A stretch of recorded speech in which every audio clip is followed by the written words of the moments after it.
Welcome back to campus. I'm Teegan Smith, and this is Newsbeat from OU Daily. Here are your weekly headlines. In university news, Cleveland County Judge Michael Tupper requested more time to decide how much information the public should know regarding a lawsuit that requested sealed documents allegedly containing reports of misconduct by former OU President David Boren. Non-doc reporter Trace Savage filed a lawsuit against the OU Board of Regents in 2021 with claims that the Oklahoma Open Records Act was violated. Savage originally submitted an open records request in 2019 when the first allegations against Boren surfaced. His request was denied. The University of Oklahoma paid international law firm Jones Day over $500,000 between 2018 and 2019 to report and investigate the claims against both Boren and OU Vice President of University Development Trip Hall. The reports supposedly contained detailed witness accounts of the alleged misconduct and donation data misreporting. They were submitted to the Oklahoma State Bureau of Investigation in 2019. No action was taken against Boren, Hall, or the university. The university filed a protective order against Savage and non-doc media in 2022, which prevents the publishing of any information revealed during the discovery phase or behind closed doors. Despite this, Savage is adamant about the public receiving access to the sealed information. We're 3 years into this litigation and we can't even have a hearing for their own motion, where the public gets to listen to what the stakes are, what the evidence is, what the facts are. Facts are not privilege. Read more at oudaily.com. We're 3 years into this litigation, and we can't even have a hearing for their own motion where the public gets to listen to what the stakes are, what the evidence is, what the facts are. Facts are not privileged. The OU Office of Advocacy and Education and the OU Police Department advise students to take precautions as the red zone approaches.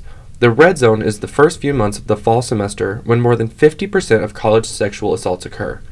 Associate Director for the Office of Advocacy and Education, Amber May, wrote to OU Daily urging students to cultivate a safe community during this time.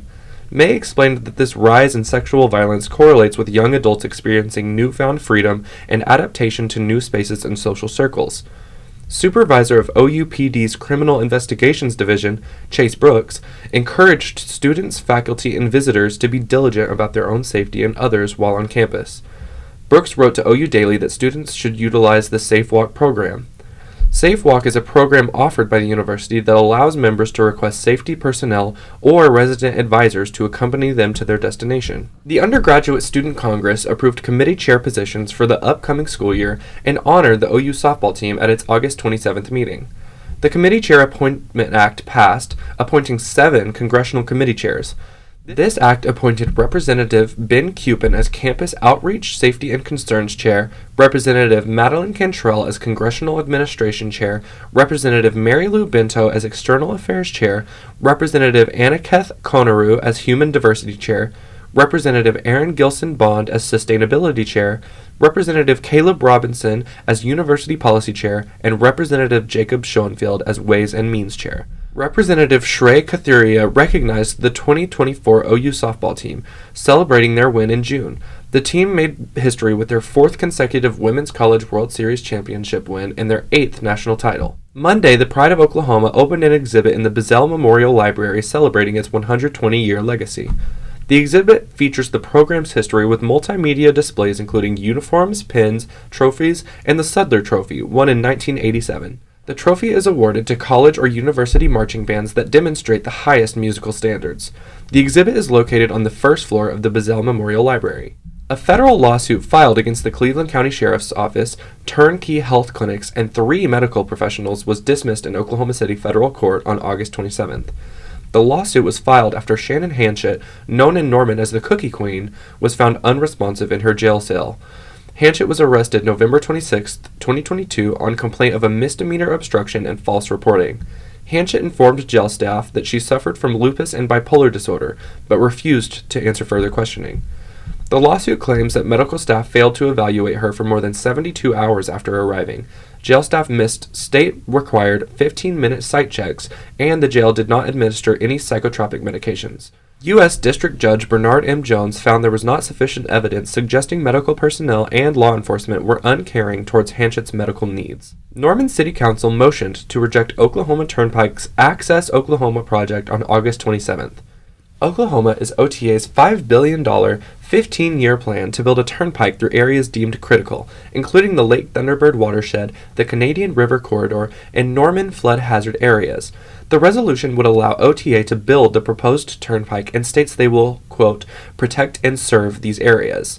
The project was approved by the Oklahoma Supreme Court last August despite community uproar.